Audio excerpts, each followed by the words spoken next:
Students, welcome to this channel आनक education point. Myself Hina Takkar. और आज हम बात करने वाले हैं कि जो भी स्टूडेंट्स सोल्स से ग्रेजुएशन कर रहे हैं, उनका सेमेस्टर फर्स्ट है और उनके पास जो सब्जेक्ट है वो बिजनेस ऑर्गेनाइजेशन एंड मैनेजमेंट है। तो उसके मैं इंपॉर्टेंट क्वेश्चंस आप लोगों को बता रही हूँ। अगर आप लोगों ने कुछ भी नहीं पढ़ा अभी तक तो ये क्वेश्चन ज़रूर करके जाएं, इसको बिल्कुल भी ना छोड़ें, क्योंकि ये मेरा खुद का एक्सपीरियंस है और कुछ मैंने एनालाइज किया है, बहुत सारी रिसर्च की है। तो ये क्वेश्चंस मैं आप लोगों को बता रही हूँ जो कि आपको करके जाने हैं और आपने ऑलरेडी इनको पढ़ रखा है तो दोबारा से रिवाइज कर लें। 11th और 12th के क्वेश्चंस भी हैं इसके अंदर और ग्रेजुएशन के जो अलग टॉपिक ऐड हुए हैं वो भी आने वाले हैं। तो सबसे पहले हम ये समझ लेते हैं कि कौन कौन से 11th-12th वाले टॉपिक हैं जो आपको करके ही जाना है। वो आपको मेरी प्लेलिस्ट 11th-12th में मिल जाएगी, जिसको मैंने बहुत कम समय के अंदर पूरी समरी को समझा रखा है। तो सबसे पहले आप लोग हेडिंग डालें। सबसे पहला जो क्वेश्चन आप लोगों का बनता है वो प्लानिंग का है। ठीक है, आपने क्लास 12th के अंदर प्लानिंग चैप्टर पढ़ा, तो प्लानिंग के एडवांटेजेस हो गए, उसके फीचर हो गए, उसके स्टेप्स हो गए, इसको पूरा चैप्टर को ही अच्छे से पढ़ के जाना है। तो आप क्लास 12th की प्लानिंग की वीडियो देख लेना, पूरा प्लानिंग क्लियर हो जाएगा। यहाँ से आपके क्वेश्चन बनेंगे, 15 नंबर के क्वेश्चन आराम से बन जाएगा यहाँ पे। तो प्लानिंग का सब कुछ करके जाना है इसके अंदर। ठीक है, इसके फीचर्स भी पढ़ के जाने हैं। ठीक है, फीचर पढ़ के जाना है आप लोगों को, और साथ ही साथ जो भी आपके इसके एडवांटेजेस वगैरह हैं, ठीक है, डिसएडवांटेजेस हो गई, सब कुछ पढ़ के, मतलब पूरा चैप्टर पढ़ के जाना है, कुछ भी छोड़ना नहीं है। तो कुछ भी पूछ सकते हैं। और सेकंड क्वेश्चन जो है, मतलब जो सेकंड क्वेश्चन कहीं से भी बन सकता है, वो है आप लोगों का, मैं बता देती हूँ। क्वेश्चन होगा आपका फंक्शंस फंक्शंस ऑफ ऑल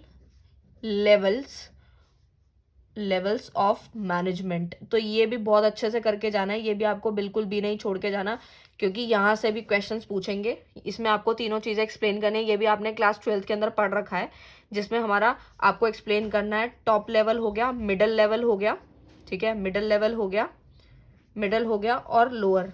ठीक है, ये तीनों ही आपको अच्छे से पता होना चाहिए। इसके एग्जाम्पल्स क्या हैं, इसमें कौन कौन से आते हैं, टॉप लेवल में कौन आता है, मिडिल में कौन आता है, लोअर में कौन आता है, ये भी आपको 12th की प्लेलिस्ट में मिल जाएगा। बहुत अच्छे से पढ़ के जाना है, क्योंकि आप ये मत सोचना कि एक दिन पहले ये क्वेश्चन रट लोगे और काम हो जाएगा। नहीं, वहाँ पे पूरी एक्सप्लेनेशन आपकी अच्छे से होनी चाहिए। मैंने इसके ऊपर एक वीडियो भी बनाया था कि आपको पेपर कैसे अटेम्प्ट करना है। अगर आप वो नहीं देखी तो ज़रूर जाके देख लेना। अगर आपको पास होना है अच्छे नंबरों से तो वो वीडियो ज़रूर देख लेना। ठीक है, उसके बाद तीसरा आपको क्या याद करना है वो मैं आपको बताती हूँ।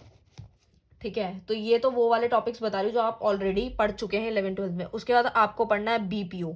ठीक है, बीपीओ आपको मिल जाएगा क्लास 11th की प्लेलिस्ट में मिल जाएगा। मैंने बिजनेस स्टडीज़ में बीपीओ वाला टॉपिक कराया था, तो आप वहाँ से कर लीजिएगा। तो ये भी बहुत इंपॉर्टेंट है। और उसके बाद जो है कम्युनिकेशन वाला जो टॉपिक है वो भी बहुत अच्छे से करके जाना है, क्योंकि कम्युनिकेशन वाला टॉपिक भी बहुत ही ज़्यादा इंपॉर्टेंट है।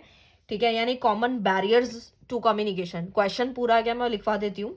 व्हाट आर द कॉमन, आप साथ साथ नोट करते जाएं, कॉमन बैरियर्स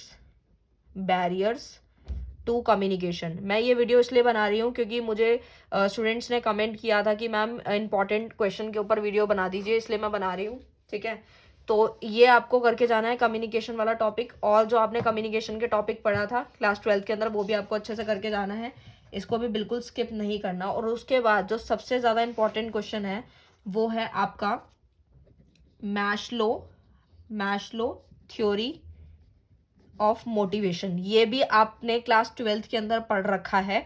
तो अब बात ये आती है कि आप लोग सोच रहे होंगे कि मैं टॉपिक पहले क्यों बता रही हूँ। तो देखो, ऐसा है, 11th-12th वाले टॉपिक को आप पहले कवर करने की कोशिश करें, और ये इंपॉर्टेंट भी हैं, काफ़ी बार आते हैं। प्रीवियस पेपर से उठा के क्वेश्चंस एनालाइज करने के बाद ही आप लोगों को मैं क्वेश्चंस दे रही हूँ, और इनको याद करना आपके लिए बहुत आसान होगा, क्योंकि आपने ऑलरेडी इनको पढ़ भी रखा है, रिवीजन देनी है। बस फ़र्क इतना होगा कि पहले आपने जो लिखा है वो मैटर थोड़ा कम था, बट अभी क्वेश्चन 15 नंबर का, 10 नंबर का ऐसे मिलेंगे। तो उसके लिए आपको प्रॉपर चार्ट्स भी बनाने होंगे इसके अंदर। जैसे आप मैस्लो थ्योरी ऑफ मोटिवेशन बनाते तो यहाँ पे नीड्स आपको समझानी होती हैं, तो नीड्स के साथ में आप पूरा चार्ट बनाएं, उसको अच्छे से एक्सप्लेन करें, उसके पूरे एग्जाम्पल लिखें। क्योंकि 15 नंबर के लिए आपको पता है, मैंने हमेशा यही बोलती हूँ, जितने मार्क्स का क्वेश्चन है उतने पॉइंट्स तो लिखना है, उससे ज़्यादा भी आप लिख सकते हैं। तो ये वाला आपको करना ही करना है। उसके बाद जो है, जो आपका 6th क्वेश्चन रहने वाला है वो है डिसीजन मेकिंग का।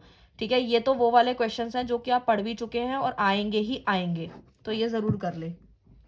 उसके मैरिट्स और उसके डीमेरिट्स, ये भी आपको ज़रूर से ज़रूर पढ़ के जाने ही हैं। ठीक है, सो हमने 6 टॉपिक समझ लिए हैं कि कौन कौन से हमें पढ़ने थे। अब हम 7 टॉपिक की अगर बात करें कि 7 टॉपिक कौन सा वाला है जो हमें पढ़ के जाना ही है, तो वो है हमारा ऑर्गेनाइजेशन।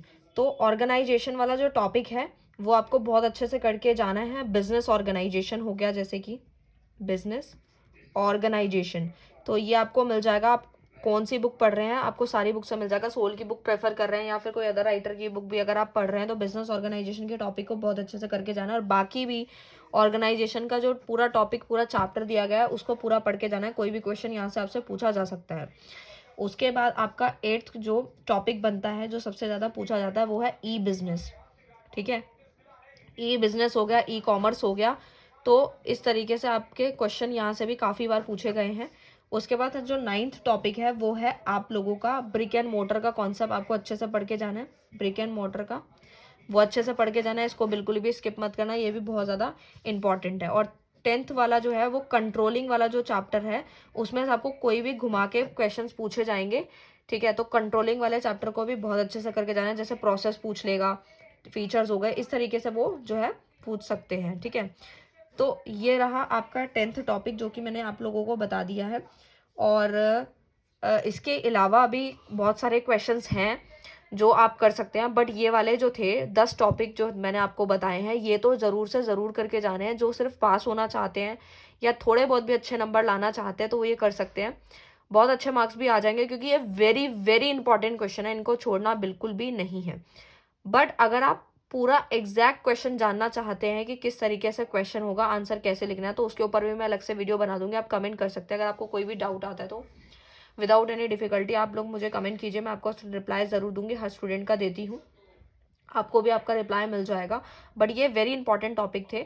बट अगर आप और अच्छे मार्क्स स्कोर करना चाहते हैं, मतलब चाहते हैं कि अगर आपका जो पेपर है उसमें आप फुल मार्क्स स्कोर करें, तो उसके लिए आपको और भी बहुत सारे क्वेश्चंस हैं जो करके जाने पड़ेंगे, तो आप वो भी कर सकते हैं। तो उसके ऊपर मैं अलग से वीडियो बनाऊंगी जिसके अंदर सारे टॉपिक लिखवा दूंगी कि कौन कौन से टॉपिक ऐसे हैं जिनका इनसे थोड़ा कम है चांस आने का, लेकिन वो आपको पूरे नंबर दिलवा सकता है। ठीक है, सो आज की वीडियो के लिए इतना ही।